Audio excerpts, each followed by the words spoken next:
So what's up guys? Welcome back sa ating YouTube channel. It's me, Mac Moto Vlog.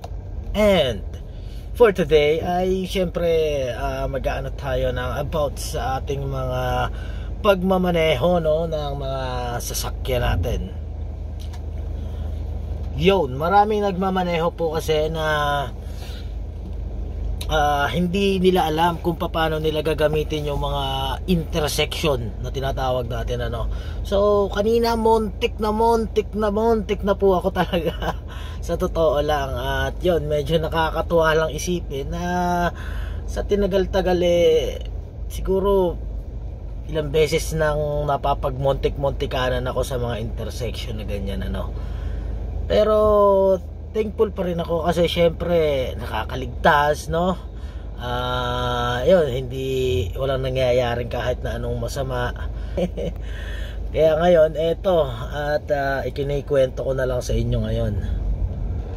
So yan, nandito ako ngayon sa SM North EDSA at hanap ako ng parking, siguro dito na lang. Ay, dun banda, lapit-lapit dun sa hindi na mahirapan yung aking bossing. So, para malapit-lapit din ako sa CR. Yun dito ako. Konting lakad lang. Yun ayun katabi ako nun yun nagbukas yan, dito ako papark.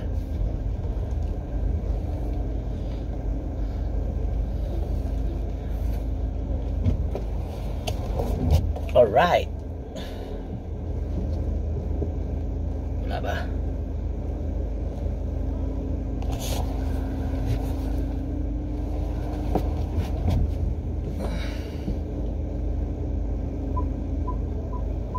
Park muna tayo bago ako magkwento sa inyo Yun Tapos abante natin ang bahagyaan lang. Yo, nakita ko rin. Okay. Sana hindi tangibi. So yan, dahan-dahan na lang at baka humampas naman yung ating likod dun sa pader.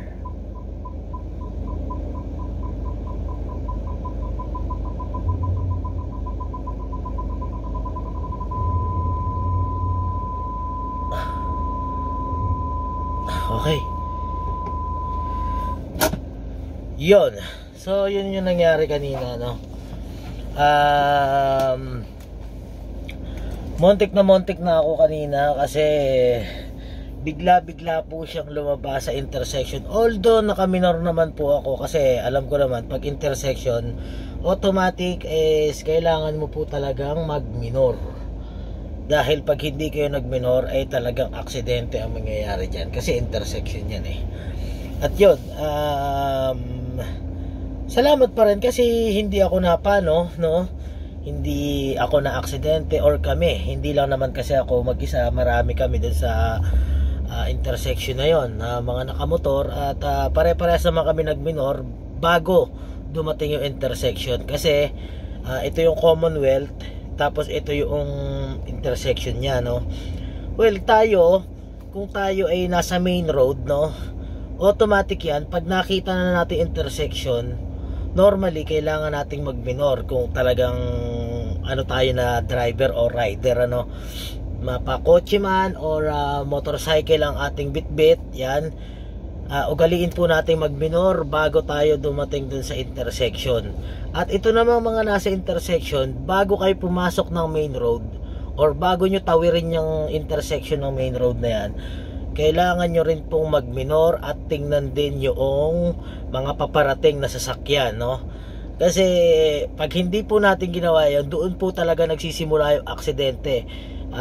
Siguro kung medyo mabilis yung takbo ko noon that time at tinamaan ko siya, siguro may kinalagyan na ako ngayon pero yung takbo ko nun siguro nasa 40 km na lang and patuloy naman ako nakaminor hanggang sa bumaba siya ng 30 at hindi ko naman talaga siyang totaling natutukan or inabot or kung ano man medyo malayo pa yung distansya pero sa ganong senaryo, kinabahan pa rin ako, nandun pa rin yung pagkakaba ko Kasi syempre ayoko na kasi talaga sa totoo lang maulit yung mga nangyari before sa akin ng mga aksidente, disgrasya na hindi naman talaga dapat mangyari, no. Well, hindi naman natin pwedeng sabihin na hindi talaga pwedeng mangyari kasi disgrasya nga, aksidente. Yun, nagpapasalamat pa rin ako kasi walang naperwisyo sa aming dalawa, noong sasakyan at kaming mga nakamotor na paparating, ano. Yan. So, ganun lang kasi marami ako napapansin na pagdating sa intersection, nakita na nila tong kanton to, intersection to, hinahataw pa nila yan. So, which is mali po yun. Dapat yan, pag malayo ka pa lang, natanaw mo na intersection, automatic yan, minoran mo na po. Mag-minor na po kayo kasi kung merong loko-loko na sorry for the word, no, kung meron loko-loko na biglang papasok na ganun sa intersection at matuloy yung takbo, tinamaan mo siya, magkakaroon ng malaking problema pa, no. Kung hindi ka man, kung palaring ka man, no, na humihinga ka pa rin, magbabayad ka pa rin syempre ng malaki dahil ikaw rin yung bumangga, no. Ganon din siya. Kaya hindi ko alam kung ano magiging senaryo ng dalawang sitwasyon na mangyayari na gano'n, ano. Pero kung hindi ka naman pala rin, kawawa rin naman yung nadisgrasya, yung natumbok mo. Kahit nasabihin natin na siya yung may kasalanan, hindi natin pwedeng sabihin na siya may kasalanan talaga sa ganong senaryo, kasi ang totoo niyan, dalawa kayo may kasalanan, no. Kung hindi man tayo pala rin, yun, magkakaroon naman siya ng kaso. At syempre nakakalungkot din namang isipin yung mga ganong bagay, ano. Kaya naman sa totoo lang, dapat talaga aware tayo pagdating natin sa mga ganyang intersection, no. Wag nating itaya yung buhay natin pagdating sa mga ganyan. At siguro naging lesson pa sa akin yun na before ako mag-intersection, siguro mas maganda pa rin yung para hindi ako kabahan is talagang mag-minor na talaga ako ng mas mababa pa sa 40 km per hour ang takbo ko, no. As much as possible, siguro nasa 30 to 20 km na lang yung takbo ko before ako makarating sa 30 meters before intersection, no. Siguro dapat ganun lang yung takbo ko.